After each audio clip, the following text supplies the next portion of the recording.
I knew both of you independently, and you guys share so much of your life on TV, your businesses, your relationships. Is there anything that you keep private? Absolutely. Yeah. I mean, we look, we understand that she's on television on a reality show and I'm a public figure as well. But at the same time, we put a lot of stuff that's on social media and we do that for our jobs. But at the same time, we do have our private moments. We have, I would say, maybe 50% of our lives I don't know, 50%. well, 50% of my life. I would Mike's say, probably more private than I 50% of am. my life. I mean, she has to because that's basically her job. So she has to put I'm her a little life more on transparent. display Yeah. and she has to show her fans and Bravo and the executives and all that type of stuff. But I'm still kind of private, even though I put things out there. I'm just a little bit more, I would say, emotional. When things affect me in a good or a bad way, I'm the type of person that wants to put it out there on display to let people know that they're not alone in whatever aspect of life that they're going through. What I find interesting and I find very encouraging is what you're not private about is your past struggle with mental health, past trauma, thoughts of suicide. In fact, your new book, Open Mic, is an unbelievably transparent kind of revelatory journey into what your past has been about.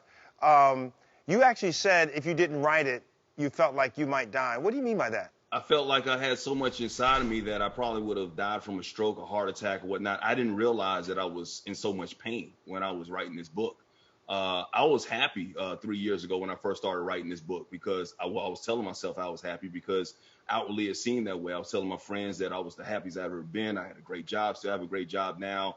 My personal life was wonderful, but I find myself in my hotel room or at home, and I would just be crying uncontrollably, and I didn't understand where that was coming from. And there was a voice, and I know it was the voice of God that told me I needed to write this book finally and get it out. So when I started writing, all this trauma, all this pain, all this sadness from my past that I didn't even realize was inside of me that I had suppressed for so many years started coming out of my body. And it just started feeling like there was a weight being lifted off of my mind, my body, and my soul.